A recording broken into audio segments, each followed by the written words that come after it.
One thing that was always clear to me as first a reader of Quillette and then a writer for Quillette was the emphasis on a scientific mindset. Yeah. And that was one of the most attractive qualities about the outlet to me.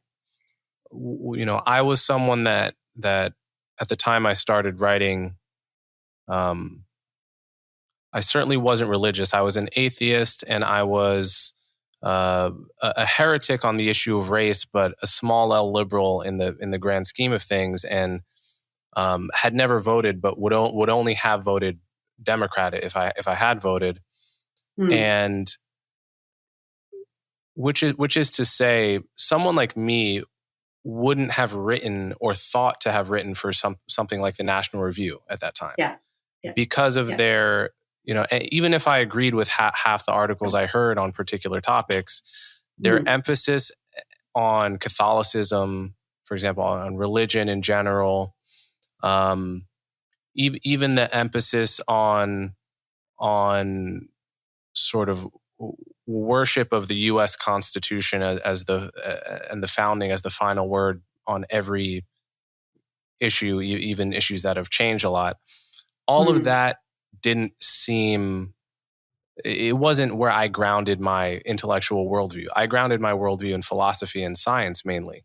And Quillette was, I think, Vox had a lot of good sort of, or some good like science-driven, data-driven articles. And I imagine that had something to do with Matthew Iglesias's influence. So they kind of traded in that brand to some degree, but Quillette more than anyone, I think, really leaned into the brand of if you're gonna come here, you can make any argument, and it's you've got to play the science game, and you have to play it well. Was that always a conscious choice by you? Was that a value you held before you founded Quillette? Oh, definitely. And part of my motivation for founding Quillette was to publish my own writing, which I felt didn't have a natural home. So I wrote this essay. So I was studying psychology, studying my master's in psychology, and I met Lee Jussum, who is a research psychologist at Rutgers. And he came to Sydney for a symposium, and his research interest was and is the accuracy of stereotypes, which is not very PC just on the face of it, but his research is very interesting. And as I got to know him and got to become familiar with his research, I discovered that there was this bias in social psychology towards more left-leaning narratives, hypotheses, and theories, and so on, and how this had distorted somewhat the research output in that discipline. And so I wanted to write an article about this, and I couldn't think of a publication that it would naturally fit because, like you said, conservative magazines are not oriented around data, and they're not necessarily oriented around a rational, scientifically rationalist perspective. Whereas left-leaning publications, even The Guardian has some great science journalism. The Atlantic has great science journalism. But I could not imagine them publishing an article about that mentioned the accuracy of stereotypes. It would just, it would have been a non-starter. So I thought that there was a gap in the market. And so I thought, well, I'd better fill it, and it. No, I think that makes a lot of sense. I think you were serving a need among academics, students, professors that were science oriented but weren't conservative, but also were willing to make controversial arguments that violated taboos on the left, which were skyrocketing in number and in power precisely in the years preceding the founding of Quillette, which I think must have had something to do with it.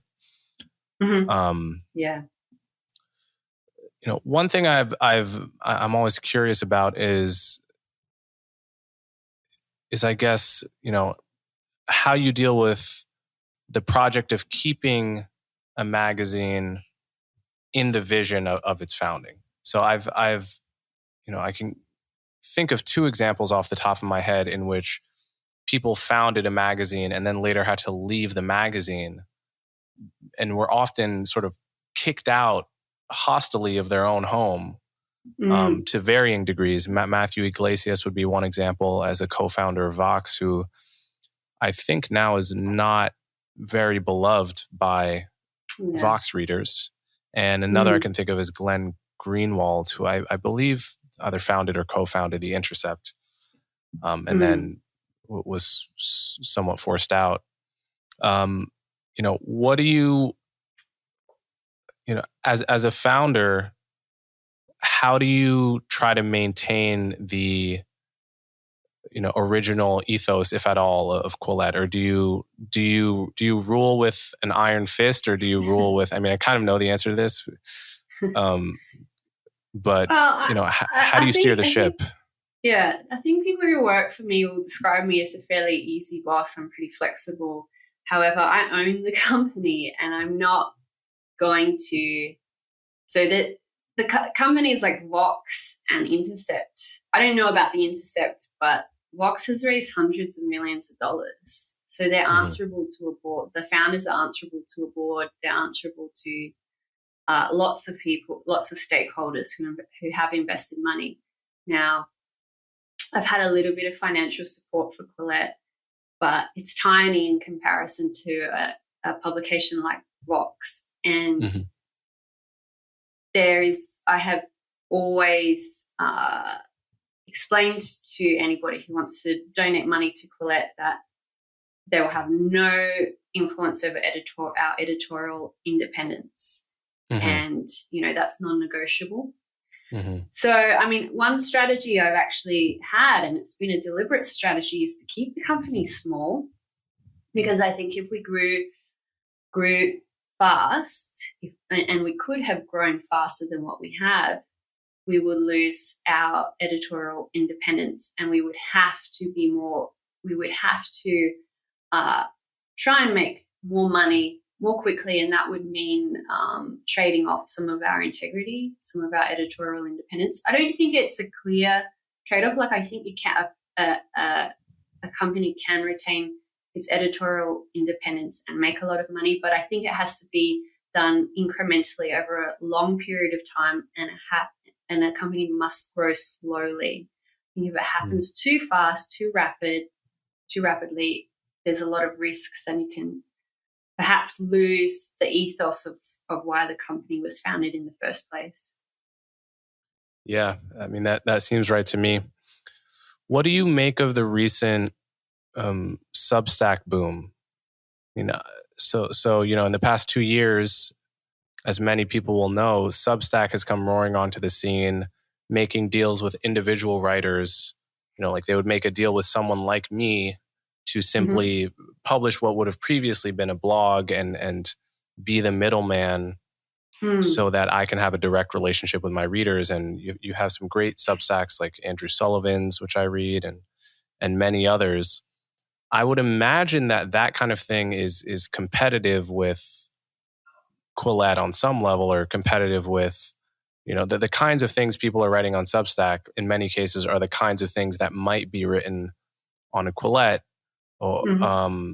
And there's the added factor of not necessarily having an editor at Substack, which so what have you made of this whole rise as positioned where you are? Well, there's a lot of things going on, and I welcome the rise of Substack. I think it's a good thing. I think it's been a great thing for media, the diversity in the media industry. I think before Quillette and before Substack, the media industry, particularly in the United States, was overwhelmingly dominated by a stifling level of groupthink. I think a lot of that groupthink has been disrupted, and Quillette has been part of that, but Substack has played a huge role. And so I think this success is wonderful and it's brilliant.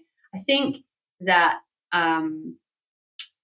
it's a fantastic opportunity for really talented writers who can work without an editor, but there are quite a few writers particularly writers with strong opinions who would benefit from editing. And that's probably one of the risks that comes with running your own Substack, is that you don't get that extra layer of oversight, which could potentially make writing better. But I mean, I think it's a wonderful business model, particularly for people, who have something important to say, who might have a niche subject that they want to dive into with great depth, and it doesn't naturally fit a publication that has to publish on a broad range of topics. So I think it's great. I mean, it has meant that we can't, in the past we might be able to say to a writer, hey, publish with us once a fortnight or once a month and we'll give you X number of dollars for that. And Substack has sort of disrupted that, where a writer will say, well, I can just publish on my own and make the same amount of money. So it has been a challenge for us in that respect. But I think that's offset by the fact that the ecosystem is much healthier now. And so I can go to various writers who are less well known, who aren't famous, and I can check their Substacks and say, wow, there's some amazing ideas in there, and ask a writer to refashion them into an article for Quillette. So I think it's a good thing overall. And I think it's been wonderful for the media industry at large. Yeah.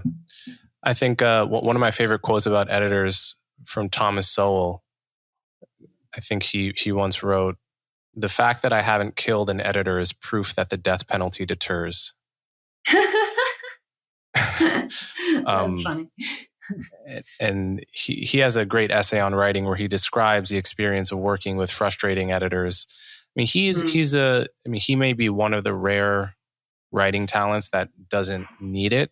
I mean, certainly his prose style doesn't need it because he's so economical with his writing, but he's also an opinionated guy. And I've definitely found that I would say 7 to 8 times out of 10, I benefit from editing because, all of our, I mean, we're kind of all wearing horse blinders all the time when we think about topics we care about a lot. And just to be reminded of what's outside of your horse blinders, to be forced to respond to it, right? To be forced to say something that may be obvious to you, but won't be obvious to the reader.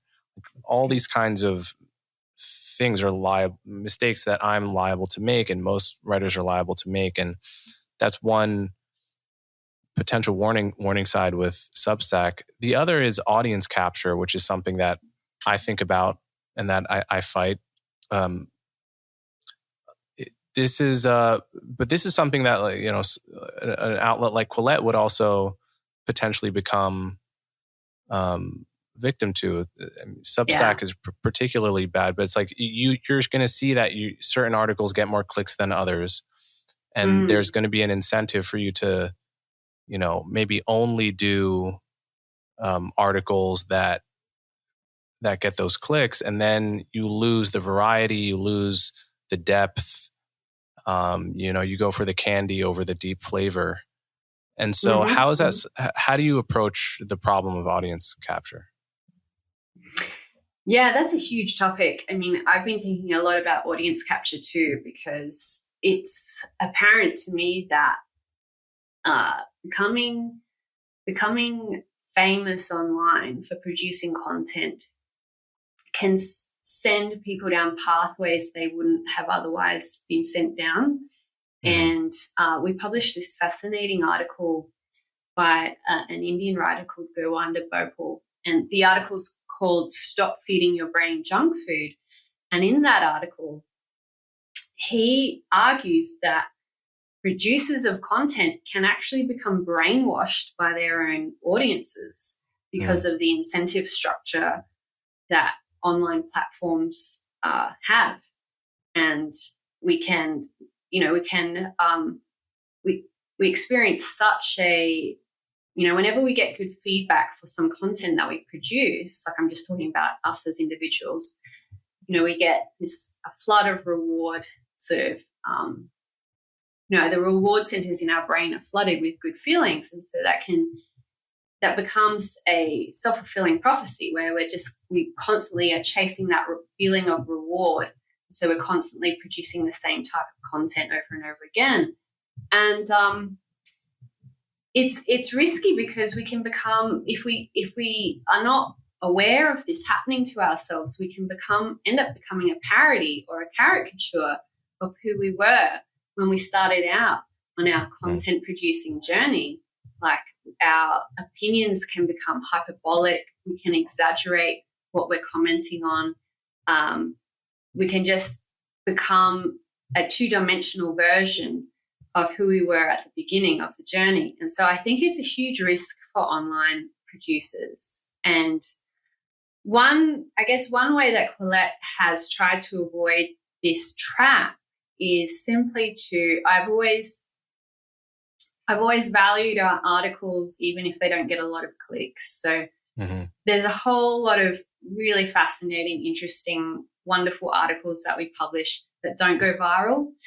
And I'm still proud of them. And because I can look at an article and see whether or not it's a great article or not. The getting traffic and getting clicks is like a nice byproduct, but it's not essential.